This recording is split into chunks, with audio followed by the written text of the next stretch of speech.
잘 나오셨습니다. 우리 옆에 분 한번 인사하도록 하겠습니다. 잘 나오셨습니다. 큰 은혜 받으십시오. 벌써 10월의 첫 주를 맞이했습니다. 이 10월 한 달 가운데에서도 주님의 은혜와 돌보심으로 말미암아 풍성한 열매를 맺는 우리 신앙의 아름다운 열매를 맺는 믿음의 모든 가족들이 되기를 주의 이름으로 간절히 축복합니다. 우리 옆에 분 한 번 더 인사합니다. 10월 한 달도 주님 안에서 승리하십시오. 10월 한 달도 주님 안에서 승리하십시오. 네, 오늘 본문의 말씀을 통해서 복을 이어받은 교회 두 번째 시간을 말씀을 나누도록 하겠습니다. 복을 이어받은 사람들 공동체의 특징은 사랑으로 나아간다는 것을 말씀을 드렸죠.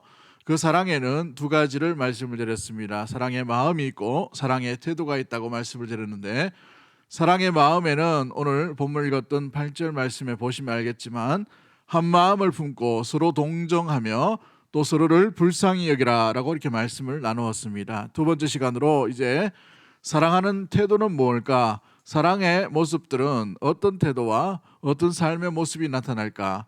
사람의 태도 가운데 있어서 우리가 닮아가야 되고 우리 가운데 일어나야 될 사랑의 태도는 무엇인지, 그로 말미암아 참된 복을 이어받는 성도와 가정과 우리 교회가 되기를 주의 이름으로 간절히 축복합니다.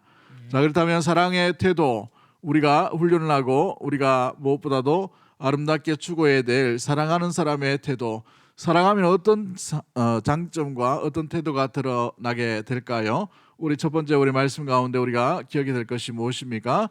불쌍히 여기며 다음 본문에 뭐라고 되어 있나요? 우리 본문 가운데 겸손하라 라고 되어 있죠. 그렇습니다. 사랑하면 겸손하게 되는 줄 믿습니다. 또한 사랑하는 사람은 겸손의 태도를 가지게 되는 것이죠. 겸손의 사전적 의미가 뭐예요? 남을 존중히 여기며 자기 마음을 낮추는 태도라고 이 국어사전에 기록되어 있습니다. 아이고, 외운다고 되게 고생을 했네. 남을 뭐 한다고요? 존중히 여기고 나의 마음은 낮추는 태도가 겸손이라고 합니다. 겸손. 이 영어 성경에, 영어에는 보면 mind라고 되어 있어요. 태도, 자세를 얘기합니다. 낮추는 자세라는 말이죠. 이 반대로 하면 어떻게 됩니까? 내 마음은 높이고 남은 낮잡고, 이러면 어떻게 돼요?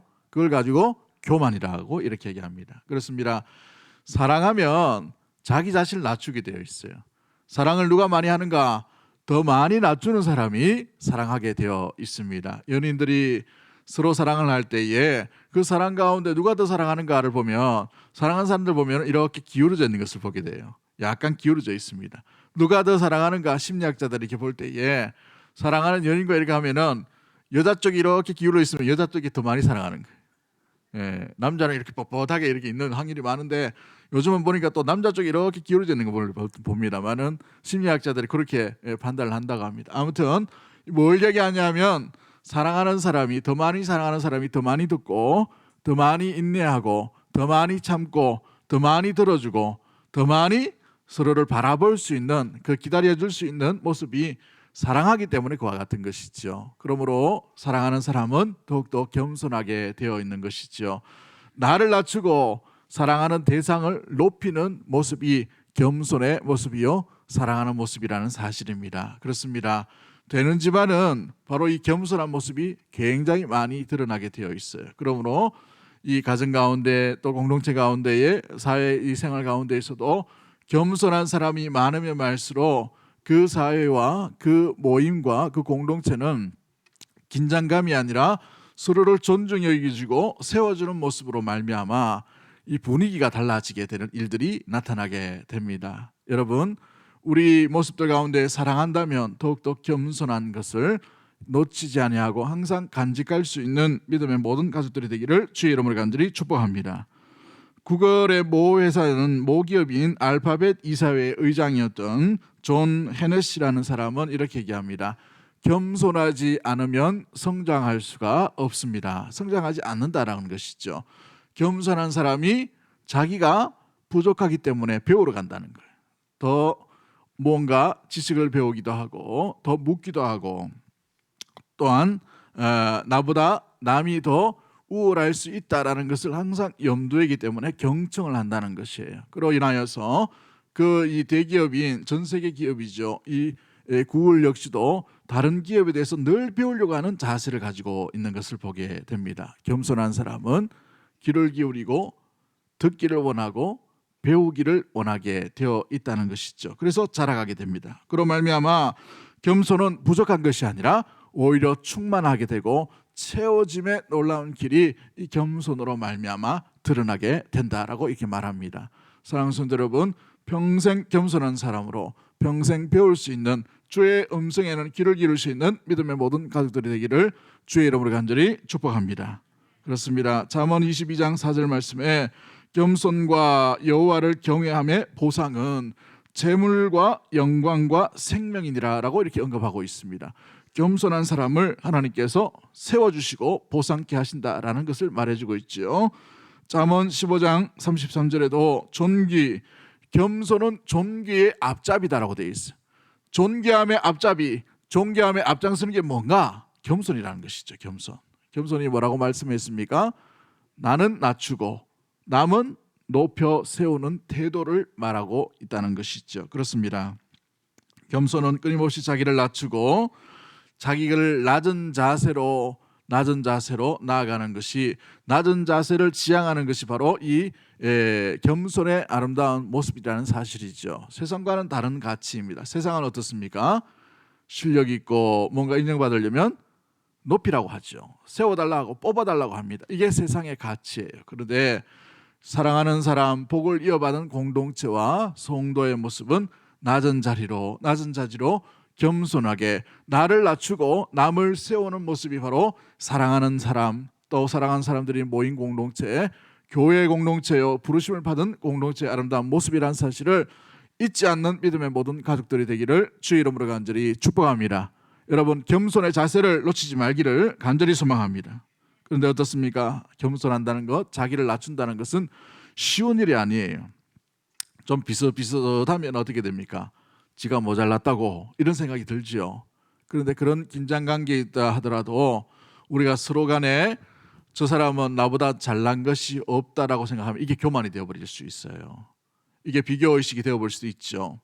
교회도 마찬가지입니다. 저 교회 이 교회 비교하다 보니까 저 교회 뭐 잘한 것도 없는데 막 이렇게 비판하죠. 그런데 우리가 항상 겸손의 자리, 낮은 자리의 자리로 나가면 비교의식을 하지 않게 됩니다. 여러분, 가정 가운데서도 자녀 가운데에 부모와 또 이 어른 세대가 겸손하게 아이들을, 또 다음 세대를 대해 보십시오. 그 아이는 보고 배우고 자란 것이 그것이기 때문에 이웃과의 관계에서 또 서로와의 관계에 있어서도 오히려 더 배운 것대로 본 것대로 더 낮은 자세로, 겸손한 자세로, 온전히 섬기는 자세로, 무엇보다도 존중하고 인정하는 자세로 온전히 나아가게 되는 것을 배울 수 있게 되지요. 그 삶을 볼 수 있게 되는 것입니다. 그렇습니다. 시편 147편 6절 말씀에 여호와께서는 겸손한 자를 붙드시고 악인들은 땅에 엎드려 들이시는도다라고 말합니다. 여호와께서 누구를 붙드신다고요? 겸손한 자를 붙드신다는 것입니다. 여러분의 실력을 믿지 마십시오. 실력 종이 한 장 차이. 그렇죠? 우리의 기도의 실력, 우리의 영성의 실력, 믿음의 실력 종이 한 장 차이입니다. 훅 불면 다 날아가는 거예요. 마찬가지입니다. 우리는 우리의 실력을 믿는 것이 아니라 전능하신 하나님을 의지하고 믿는 믿음의 존재이기에 더욱더 겸손할 수밖에 없는 존재가 바로 저와 여러분입니다. 그러므로 겸손하게 이 땅 가운데 오신 주님을 본받아 겸손한 모습으로 주의 몸된 교회와 이웃과 또 이 땅 가운데 복을 이어받는 믿음의 모든 가족들이 되기를 주의 이름으로 간절히 축복합니다. 우리 한번 따라하겠습니다. 겸손하면 사랑하는 사람입니다. 사랑하는 사람은 겸손합니다. 할렐루야. 그렇죠. 여러분, 최고의 교만이 뭔지 아십니까? 나는 교만하지 않다라고 말하는 사람이에요. 나는 교만하지 않다. 나는 교만할 것이 없어. 이 정도면 됐어. 라는 사람이 상당히 교만할 수 있다는 사실이죠. 이건 자존감과 상관이 없는 것입니다.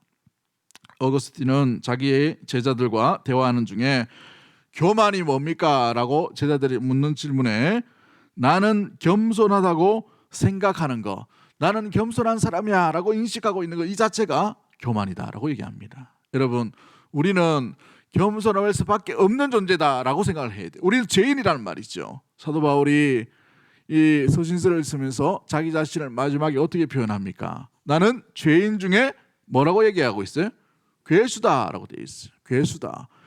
죄인 중에 우두머리 두목이다라는 것을 이야기하는 것이죠. 왜 사도 바울이 그런 이야기를 합니까?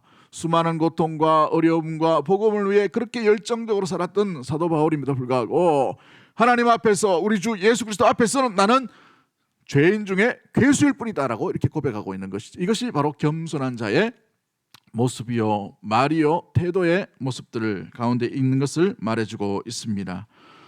일본에 이 내촌 감삼이라는 선생님이 있습니다. 돌아가셨지만 우치무라 간주라는 사람이 이렇게 말합니다. 구원은 회개에서 시작되고 회개는 겸손에서 시작된다. 좀 어려운 말이죠. 구원은 뭐에서부터요? 회개에서 시작되고 그 회개는 어디서부터 시작한다고요? 겸손에서부터 시작됩니다. 여러분, 내가 죄가 있고 내가 연약하고 내가 부족하고 구원에 이룰 수 없는, 도저히 구원과 상관이 없는 존재다라고 인식이 되어야만, 이 겸손한 자리로 나가야만 비로소 뭐가 나타날 수가 있어요? 회개할 수 있다는 거예요. 아무나 회개하는 게 아니란 말이죠. 내가 그냥 폼으로 회개하는 것이 아닙니다. 나는 죄인입니다. 죽을 수밖에 없습니다. 이런 고백이 된 자가 회개의 자리로 나갈 수 있고 그 회개함으로 말미암아 구원에 이르게 될 수가 있는 것입니다. 우리의 목이 뻣뻣하거나 우리의 마음이 굳어져 있거나 우리의 마음이 교만으로 채여 있으면 회개할 수가 없어요. 회개 자리로 나아갈 수 없습니다. 회개하지 못하면 구원에 이르지 못하게 되는 것이죠. 우리의 마음이 항상 말씀과 은혜 가운데 믿음 가운데 기경되어서 항상 겸손함으로 말미암아 죄가 생각이 나면 그 자리에서 즉시로 회개의 자리로 나가는 겸손한 믿음의 모든 가족들이 되기를 주의 이름으로 간절히 축복합니다. 여러분, 겸손한 사람은 가능성이 많은 사람이에요. 겸손한 사람은 주님이 붙으시기 때문에 그런 것이죠. 겸손과 함께 가는 자에게 주님이 함께 하시고 주님의 무엇보다도 아름다운 존귀와 아름다운 영광과 그 놀라운 그 보상들을 함께 하시는 것이 존귀함으로 말미암아 겸손한 자리로 나갔던 그 10년 가운데 드러나게 되는 것입니다. 여러분, 우리 예수님께서 어떻게 오셨습니까? 겸손의 왕으로 오셨어요. 오신 자리가 어디입니까? 헤롯의 왕궁이 아니었습니다. 로마 황제의 황궁이 아니었어요. 베들레헴 그 총구석에 초라한 곳에 여인숙에 딸려있는 마구간에 예수님께서 오셨습니다. 모든 사람들이 환호하고 열정적으로 알고 있는 그런 곳이 아니라 마구간 그 초라한 곳에 온 인류의 온 세상의 왕이신 그 하나님의 아들로서 이 땅 가운데 오셨다는 사실이죠. 그러므로 우리 그리스도 예수께서 오신 것 그 자체가 바로 겸손한 몸으로 겸손한 모습으로 오셨다는 사실입니다. 어떻게 또 우리를 섬기셨습니까? 겸손히 우리를 섬기셨어요. 메시아이시고 랍비이시고 또 무엇보다도 선생된 우리 예수님께서 허리에 이 수건을 두르시고 죽기 잡히시기 전날에 제자들을 일일이 시키시는 것을 보게 되죠. 겸손하게 제자들을 시키시는 것을 보게 됩니다. 낙이 타고 들어가실 때에 어떻게 됐습니까? 많은 사람들 왕은 백마 타고 들어오지만 초라한 어린 나귀를 타고 예루살렘으로 입성하시는 것을 보게 됐죠. 여러분, 마찬가지입니다.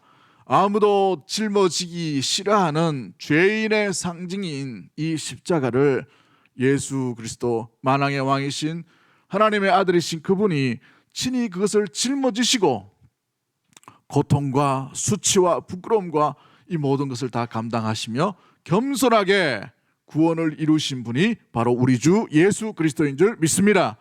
그 주님의 사랑을 받은 우리가 무엇을 닮아야 되겠습니까? 주님이 걸어가신 그 겸손의 모습이 저와 여러분과 흩어진 나그네로서 주님께서 불러주신 성도의 아름다운 사랑의 모습으로 드러나야 될 줄 믿습니다.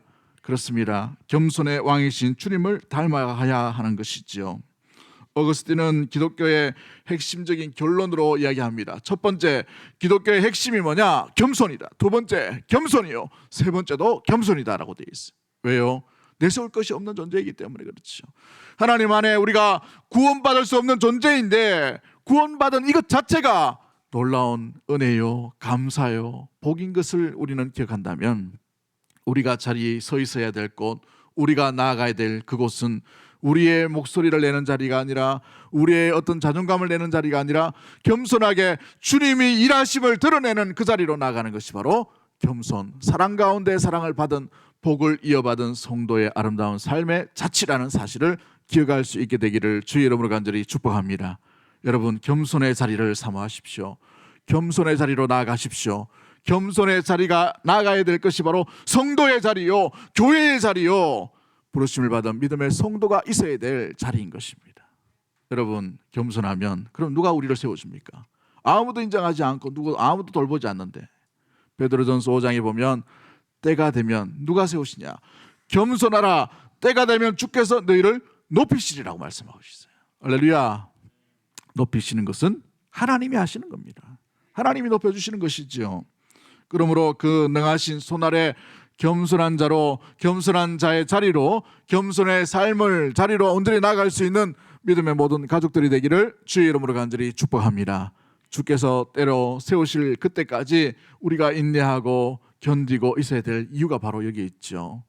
주님이 세워주셔야 진짜 세우시는 거예요.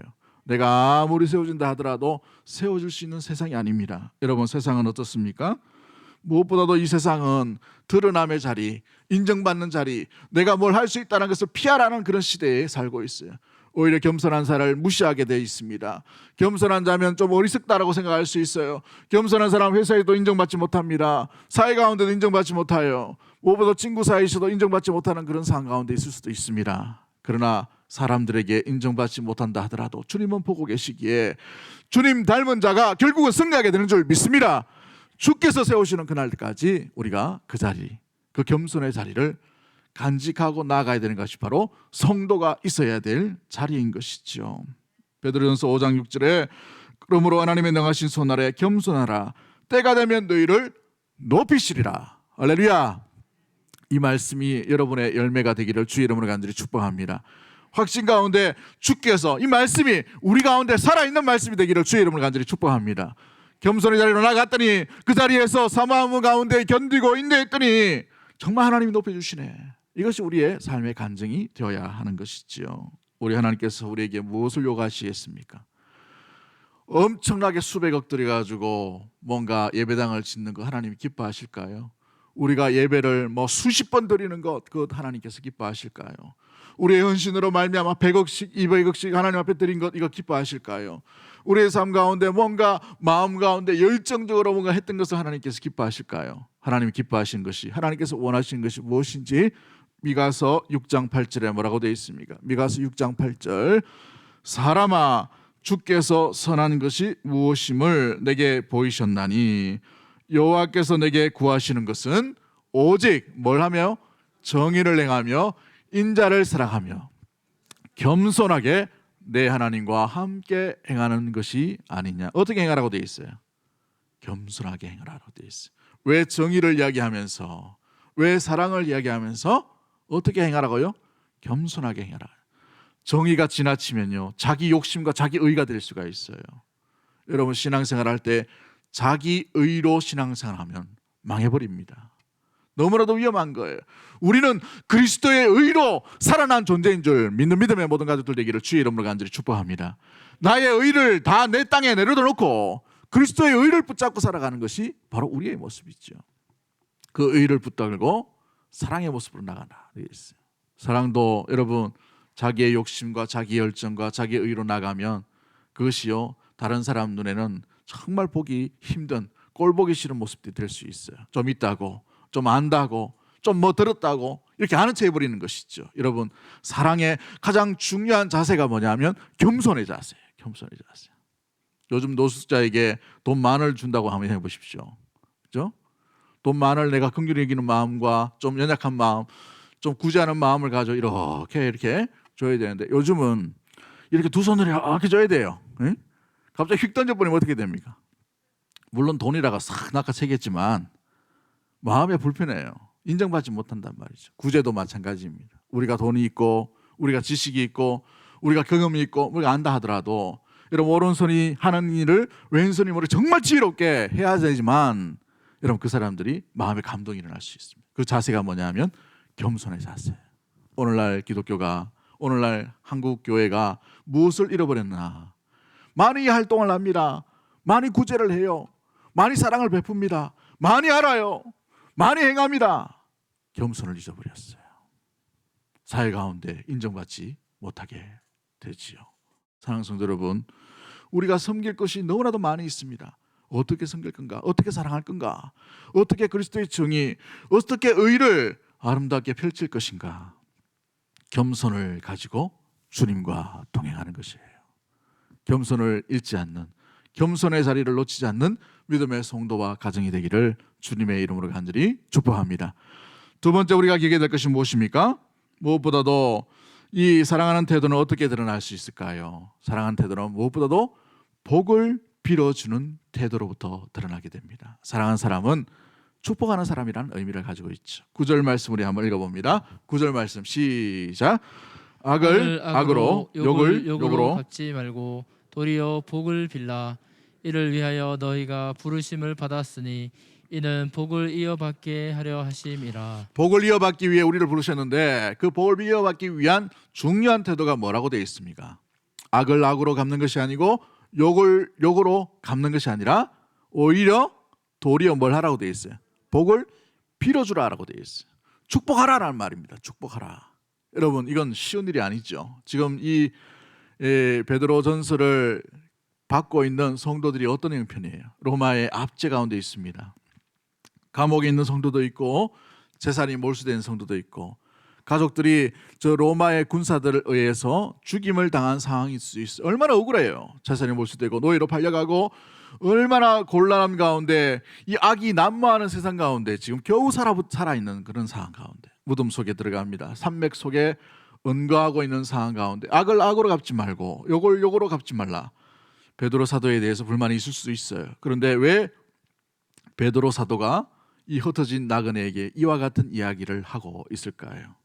도리어 복을 빌라. 그 뒤에 뭐예요? 이게 복 받는 자의 삶이라는 것이에요.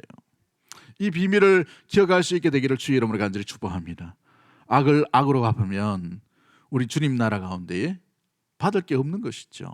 오히려 심판밖에 없어요. 욕을 욕으로 갚으면 어떻게 됩니까? 속은 시원해요.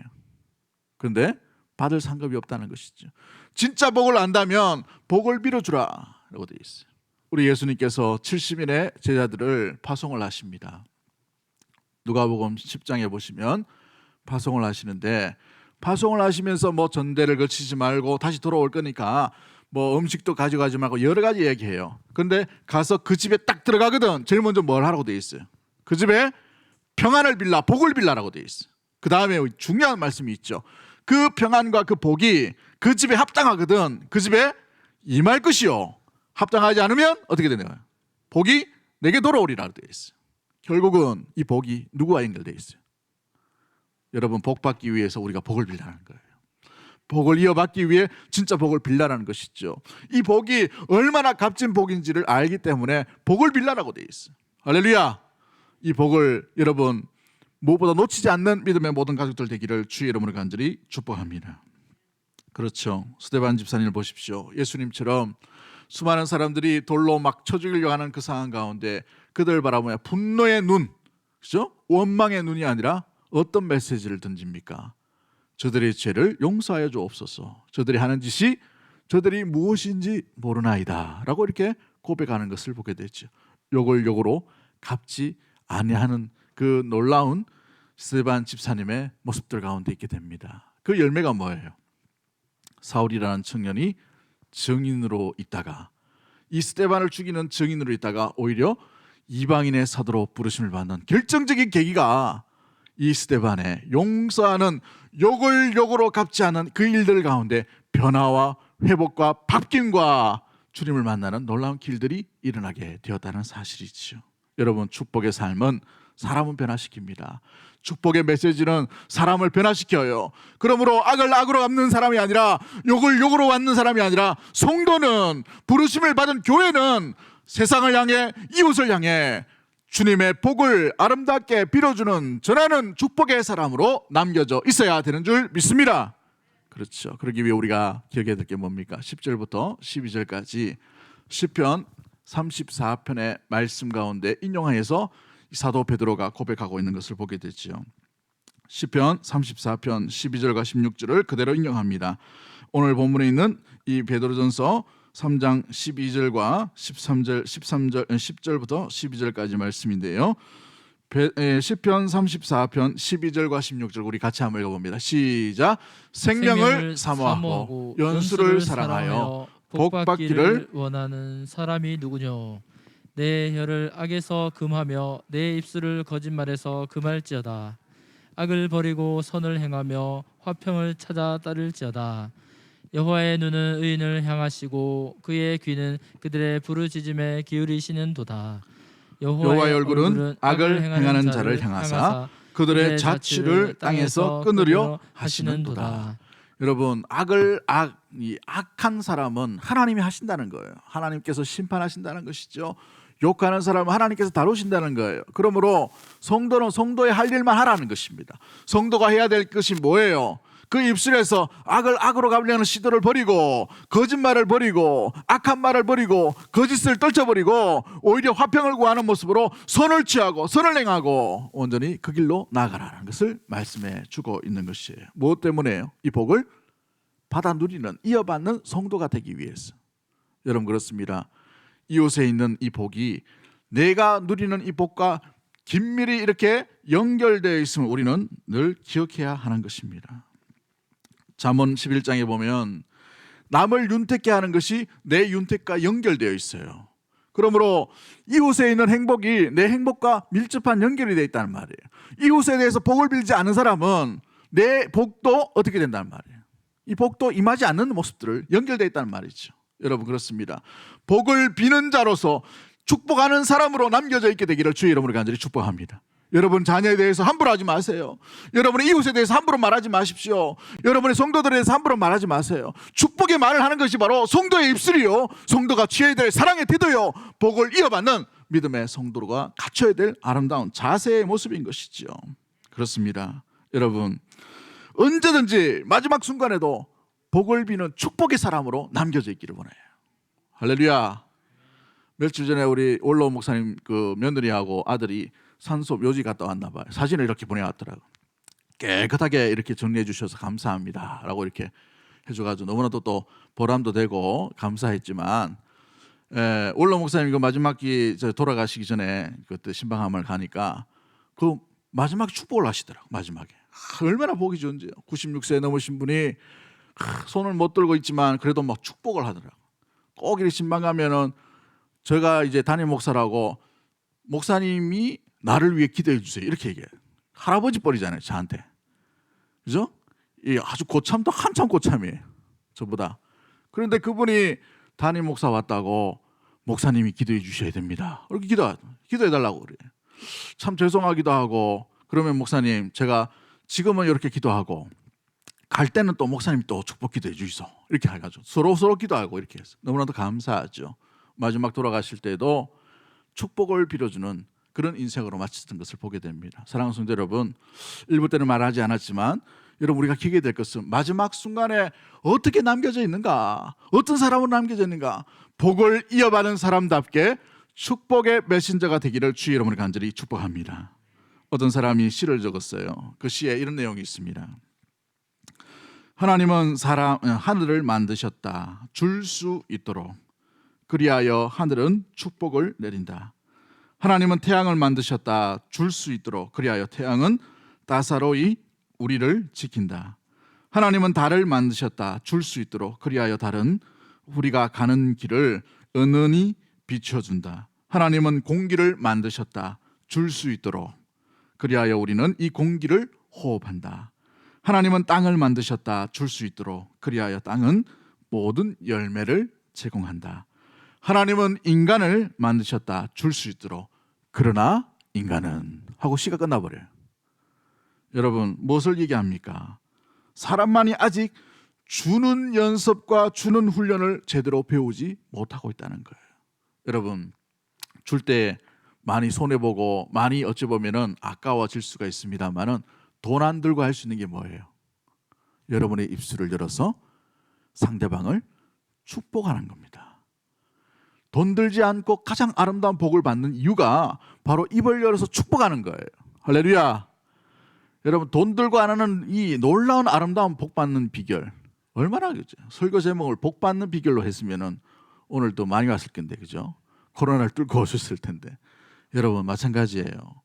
우리가 정말 가볍게 쉽게 할 수 있지만 정말 중요한 거, 마지막까지 남겨져 있어야 될, 할아버지가 손자와 또 손녀들 들고 있고 난데 세상을 원망하는 것이 아니라, 그래, 너 그 인생 가운데 하나님이 함께 하실 거야. 축복의 메시지.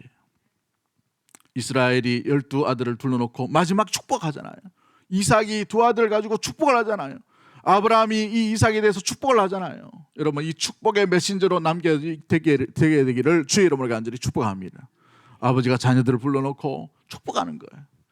여러분, 기업의 사장이 이 직원들을 바라보며, 그렇죠? 요즘은 또 종교 색깔 드러내면 갑질한다고 놀랍게 이렇게 막 이상한 일들이 일어나겠지만 보이지 않게 축복을 해주는 거예요.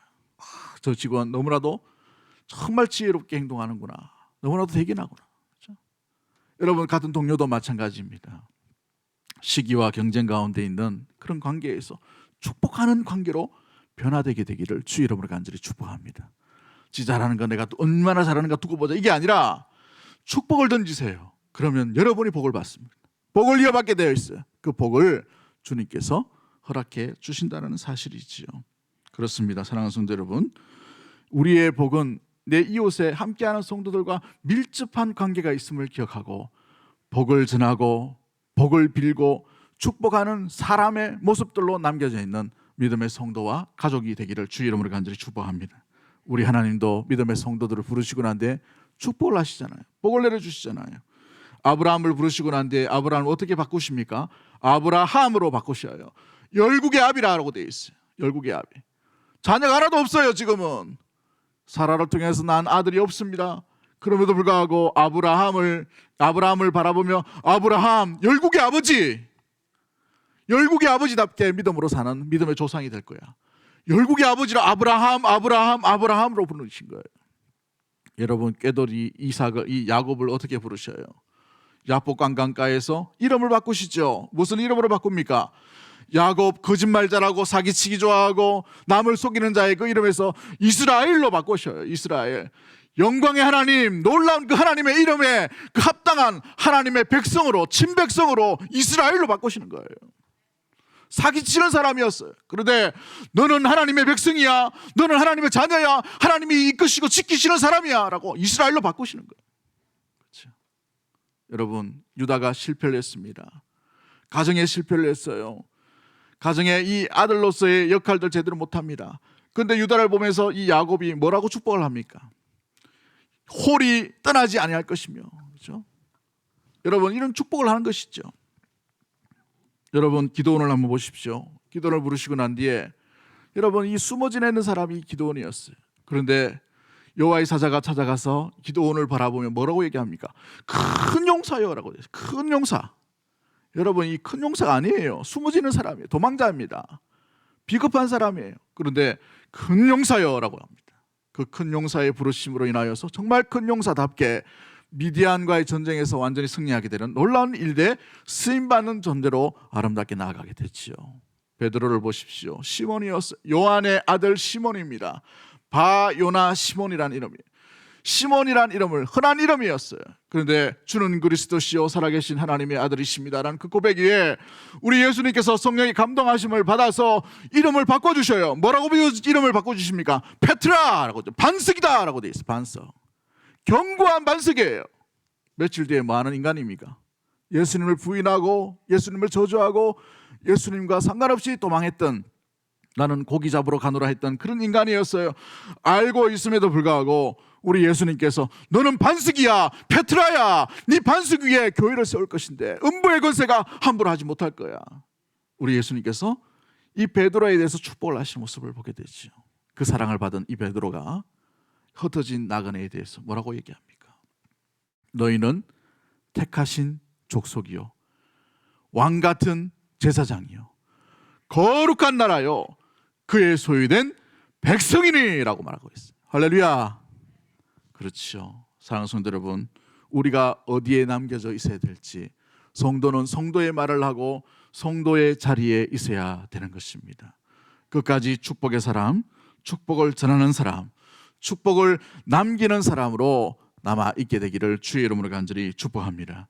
오스본이라는 목사님이 설교를 마치고 돌아갈 때 항상 성도들에게 이런 인사를 시켰다고 합니다. 당신에게 좋은 일이 일어나고 있습니다. 이렇게 했어요. 현재 진행형으로 이렇게 선포하고 성도들끼리 인사를 시켰다는 것이죠. 좋은 인사법이죠. 우리도 한번 따라하겠습니다. 당신에게 좋은 일이 일어나고 있습니다. 예, 자기 자신을 보고 얘기하지 마시고 옆에 사람 보고 얘기하셔야 돼요. 당신에게 좋은 일이 일어나고 있습니다. 여러분 좀 바꾸어서 우리가 이런 인사법을 자주 했으면 좋겠어요. 성도님에게는 주의 은혜가 항상 함께 있습니다. 한번 인사하도록 하겠습니다. 시작. 성도님에게는 주의 은혜가 항상 함께 있습니다. 그런 의미에서 우리가 옆에 분 인사할 때 잘 되고 있습니다. 한번 인사하겠습니다. 시작. 잘 될 일만 남았습니다. 성도님은 잘 될 수밖에 없습니다. 할렐루야. 우리가 주일 이렇게 짧게 모인 이 순간이라도 우리가 축복하는 사람으로 남겨져 있게 되기를 주의 이름으로 간절히 축복합니다. 여러분의 가정에서 축복의 메신저가 되기를 주의 이름으로 간절히 축복합니다. 바가지만 벅벅 끓는 엄마도 이기겠지만 여러분 그 바가지 속에 축복의 메시지를 전해줄 수 있는 믿음의 모든 가족들 되기를 주의 이름으로 간절히 축복합니다. 그렇죠? 남편에게 대해서, 자녀에게 대해서, 이웃에 대해서도 마찬가지죠. 어떤 한 아이가 숙제를 하고 있었습니다. 숙제를 하고 있는 동안에 아버지가 직업이 음악가였어요. 작곡을 하고 있는데 아이디어가 들어오지 않는 것이 악상이 막 막혀버렸어요. 그래서 한숨만 푹푹 쉬고 너무나도 염려하고 걱정하는 도중에 이 아이가 자기 아빠에게 이렇게 합니다. 아빠, 내가 한번 해봐도 돼? 이렇게 물어보는 것이죠. 아빠는 이제 이 음악으로 명성이 난 사람인데 자기 아들이 이렇게 있으니까 얼마나 좀 가짜겠습니까? 그죠? 그런데 이 아버지가 아들에게 한번 해보라고 이렇게 했습니다. 그런데 이 악보를 탁 했는데 그 아버지가 만들어 놓은 이 놀라운 이 훌륭한 그 작품에다가 막 호작질을 다 하는 거예요. 그림을 막 이상하게 막 그리고 근데 그걸 보고 있다가 이 아빠가 야, 훌륭한 작품이네 라고 얘기했어요. 훌륭한 작품이네. 근데 이 아이가 그 이야기를 들은 거예요. 와, 내가 이렇게 했는데 아빠가 나를 훌륭한 작품이네, 훌륭한 작품을 그렸네, 훌륭한 작품을 만들었네 자꾸 생각한 것이죠. 이 아이가 자라서 나중에 정말 훌륭한 음악을 작곡하는 사람이 됩니다. 아름답고 푸른 도나우라는 곡을 지었던 요한 스트라우스 2세가 되는 거예요.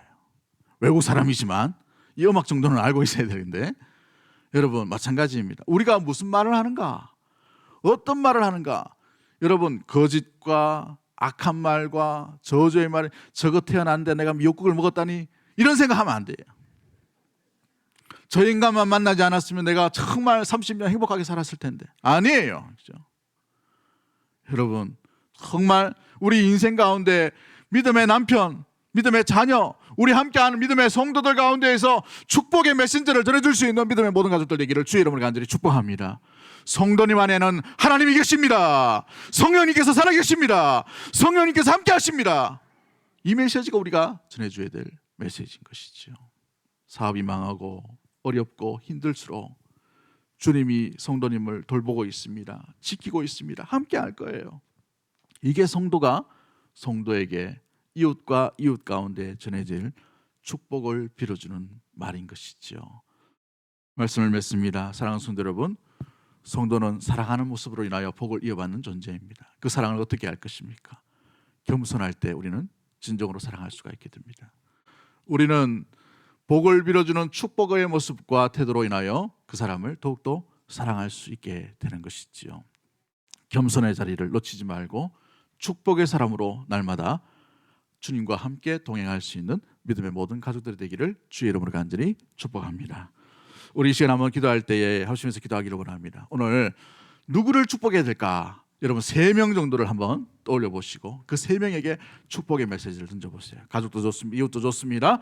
동료도 좋아요. 그 3명을 바라보면서 주님 그 영혼이 잘됨 같이 범사에 잘되게 하시고 그 영혼이 정말 주님의 은혜 가운데 무장되게 하시고 주님의 사람, 예수의 사람, 주님을 닮은 믿음의 성도 될 수 있도록 도와달라고, 또한 우리 삶 가운데 교만하지 아니하고 평생토록 낮은 자의 삶 가운데 자리하여서 주님께서 낮은 자의 자리로 나가셨던 것처럼 낮고 천한 자리를 간직함으로 말하고 주께서 높이 세우시는 그날까지 인내하며 믿음의 길 온전히 걸어가는 십자가의 길, 좁은 길 걸어가게 하여 주옵소서. 그러한 삶 살게 하여 주시옵소서. 그러한 교회 되게 하여 주시고 가정과 우리가 될 수 있도록 도와달라고 우리 주여 한번 외치고 통성으로 합심해서 한번 기도하도록 하겠습니다. 주여